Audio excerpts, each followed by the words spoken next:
Good morning, everyone. It's Carpo watching the sunrise over the fence here. It's going to be a beautiful day today. Morning time is when I do a lot of, thinking. It's when my mind is the clearest. Well, actually, I'll take that back. It's not necessarily the clearest, but it feels like the world is the clearest. Everything's fresh and clean and crisp in the morning, and got our smoke and the steam in the morning sun.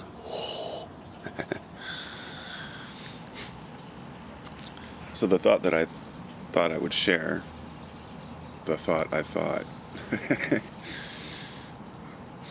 was about differences of what makes us happy, differences in culture, differences in hobbies.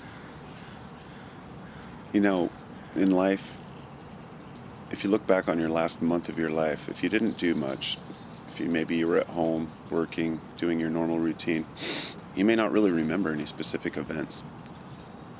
But if you do, there's sure to be those events where you spent time with family or friends or went somewhere. And these are the events that we remember, the events that make life worth living, if you will. Breaking the monotony. And sometimes some of the things that make me happy, that break my monotony, are not even at all enjoyable to other people. The hobbies that I have, the things that I like doing. There are so many different things I could come up with as examples, but, let's just take my subject matter and my videos for an example. One week I choose to talk about, let's say, corruption, and the next week I choose to talk about spirituality, whereas a different person who makes videos would be doing the opposite. The week I'm doing one thing, they'd be doing the opposite, because that's the state of mind that they're in. So this is a comparison between maybe two people that think very similar, yet just have different times where they're interested in certain things. In other words, it's hard enough for us to coincide the times when we're interested in things with other people. Such as, let's say my brother's really into frisbee golf. And I think it's fun, but I'm not that into it. Not enough to go out all the time, but that's what he does. And he wants me to be into it. And there have been things as a brother that I'm into that I want him to be into. But we're different people. So while we want each other to be into the things that we like, we also realize that, it would be pretty boring if we liked the same things. Now, so far I've just talked about similar people. Let's take completely different cultures on opposite sides. Let's just take the Southern American Christian and the hardcore fundamentalist Muslim. Excuse me. Compare their lives, and one could easily say, I'm superior to you.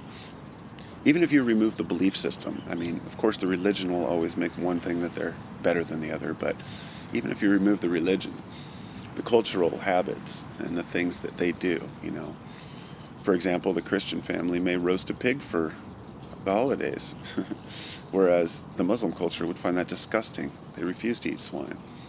Well, the Muslim culture probably has certain foods that they would eat that we would find disgusting as well. That's just foods, practices, customs, cultures. What we find fun as well, The things that we find enjoyable are often determined by what things we've done in the past that are enjoyable. For example, if you've spent many years, let's say if you spent your whole life driving a really nice sports car, then getting into just an okay sports car isn't really going to do it for you. If you've spent your whole life driving a Volkswagen Bug or a little Ford Escort or some puny little car, and then you get into a sports car, it's going to be a whole new world to you. It makes life exciting to try new things, but when we're too exposed to them, we become numb to them. And I guess to walk away with any point from this, it would be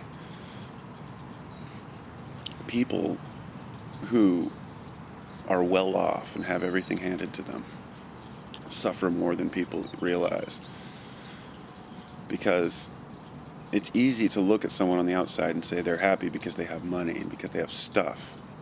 But in reality, they're yearning for something deeper, a deeper understanding of, what makes them happy, because stuff can only make you happy for so long. It doesn't matter how much stuff you have, how many things you have. You have to have hobbies. And this is why a lot of rich people go off and they do these extreme sports and, base jumping and all this stuff. I'm not saying people who do those sports have money, because most don't. I'm just saying that some who do have money choose to take on really extreme sports and crazy backpacking trips and stuff, because it pumps the adrenaline up, makes things exciting. And adrenaline teaches us a lot about who we are, what makes us excited, We've got to keep our bodies moving, keep doing things that we enjoy. And through the history of all the times of oppression, we've been told to be happy with what we have, to be grateful for what we have. And I have gratitude. But that does not mean that we cannot yearn for more and want more and seek more. In other words, we have a right as humans to experience what we want to experience. Don't let someone else's experience of it or opinion of it or a person's belief system, stop a person from doing what they feel like they want to do, so long as it's harming no one. And that's a line that I have to draw. If my enjoyment brings harm to others, then it's not enjoyable to me. That's not always the case with people. Anyway, I wish you all the best of days. I'm going to get up, get going here, and say hello to the morning.